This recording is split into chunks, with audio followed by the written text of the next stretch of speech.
Hey everyone, welcome back to the Psychometrician. I'm Roy, and today we're diving into something we all fall victim to at some point. These are those sneaky mental pitfalls that can lead us to make poor decisions or feel stuck in life without even realizing it. Think of them like optical illusions, but for your mind. They distort your perception of reality and trick you into thinking or acting in ways that might not be in your best interest. But don't worry, by the end of this video, you'll not only understand what they are, but also how to avoid them. So buckle up, grab your thinking caps, and let's get into it. First up, we've got this is when you continue investing in something, whether it's time, money, or energy, just because you've already invested a lot. Rationally, you know it's time to walk away, but emotionally, you feel like you can't because you've put in too much. Sound familiar? Let me give you an example. Imagine you've spent a year working on a project that's just not panning out the way you hoped.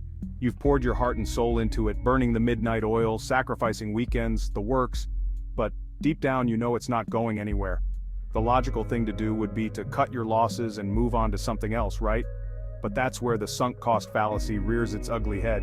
You've invested so much already, time, effort, maybe even money, that the thought of giving up now feels like a colossal waste.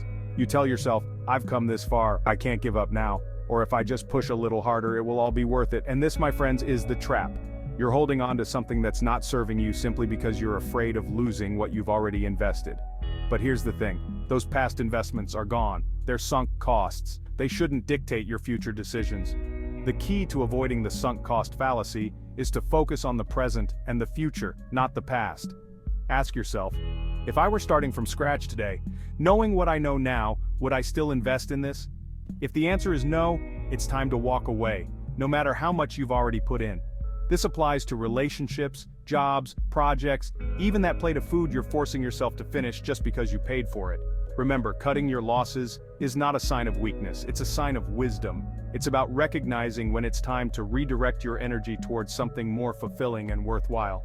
The sunk cost fallacy can be a tough one to break free from, but with a little self-awareness and a focus on what truly matters, you can avoid this mental pitfall and make decisions that serve your best interests. Stay tuned, because up next we're tackling another sneaky psychological trap: confirmation bias.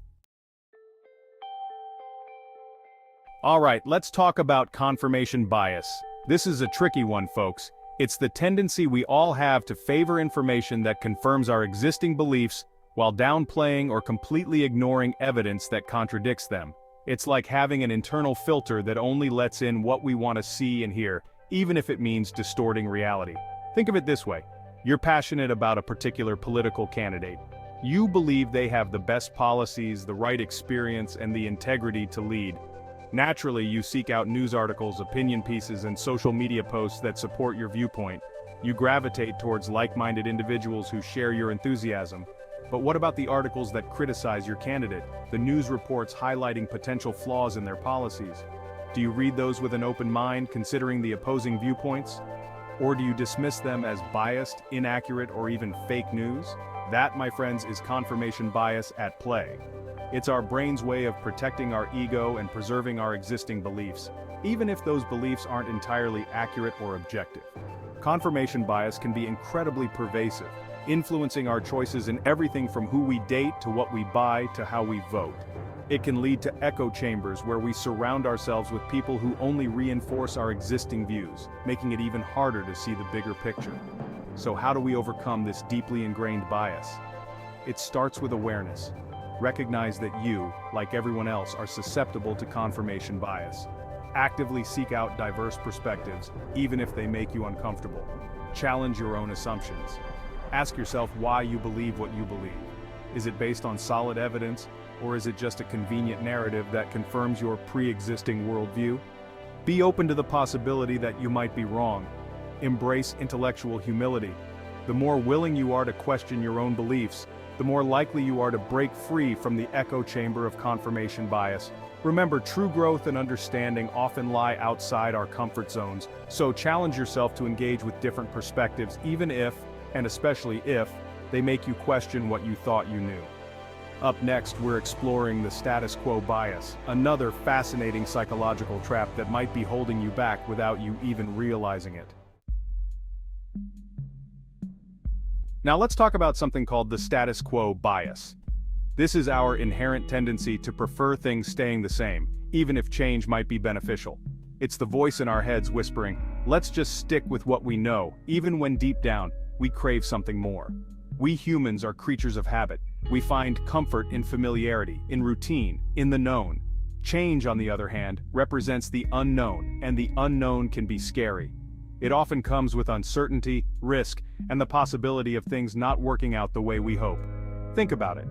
How many times have you stuck with a job you dislike, a relationship that's no longer serving you, or a city you've outgrown, simply because the thought of making a change feels too daunting? That's the status quo bias at work. We tell ourselves we're content, that we're playing it safe, that it's not that bad.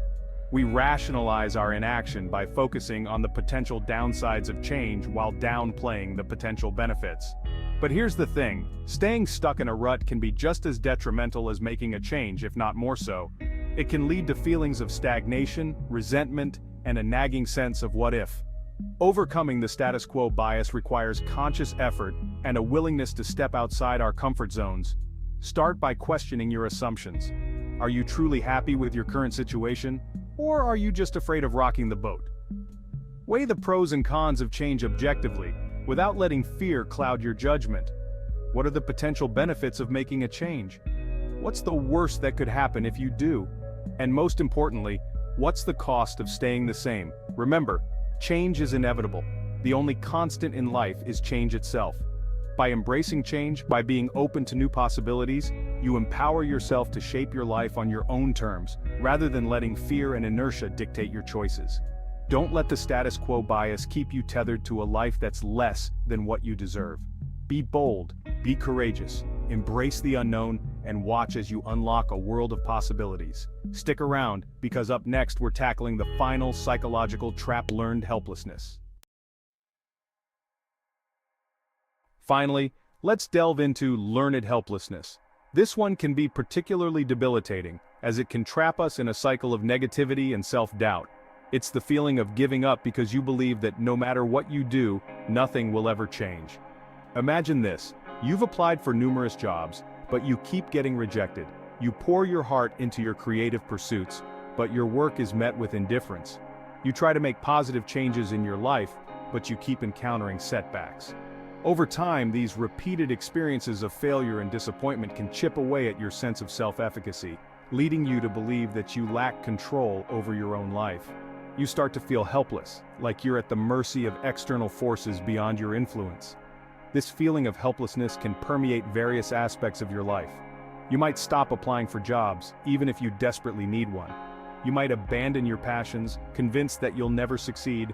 You might even give up on relationships, believing that you're not worthy of love and connection. But remember this: learned helplessness is not a personality flaw. It's not a sign of weakness. It's a conditioned response to repeated experiences of adversity. And like any conditioned response, it can be unlearned. The first step is recognizing that you're caught in the trap of learned helplessness. Pay attention to your self-talk. Are you constantly putting yourself down? Do you find yourself saying things like, "What's the point?" or "I'm not good enough"? Challenge these negative thought patterns. Remind yourself that you are not powerless. You have the ability to make choices, to take action, and to create positive change in your life. Start small. Set achievable goals and celebrate your successes, no matter how small they may seem. Surround yourself with supportive people who believe in you and your abilities, and most importantly, be patient with yourself. Unlearning learned helplessness takes time and effort, but it's a journey worth embarking on. Remember, you are not defined by your past experiences. You are capable of growth, resilience, and achieving amazing things. Don't let learned helplessness steal your power. Break free from this limiting mindset and embrace the limitless possibilities that await you. And there you have it, folks. Psychological traps can be tough, but with some awareness and the right strategies, you can break free and live a more empowered life. Remember, these biases are a natural part of the human experience. We all fall prey to them from time to time. The key is to recognize them, understand their influence, and develop strategies to mitigate their impact. If you found this video helpful, don't forget to hit that like button and subscribe for more insights into psychology, mental health, and personal growth. By understanding these mental pitfalls, we can make more informed decisions navigate challenges with greater resilience, and ultimately, live more fulfilling lives. Also, let me know in the comments below, have you ever fallen into any of these psychological traps? I'd love to hear your stories. Thanks for watching, and until next time, keep leveling up your mind.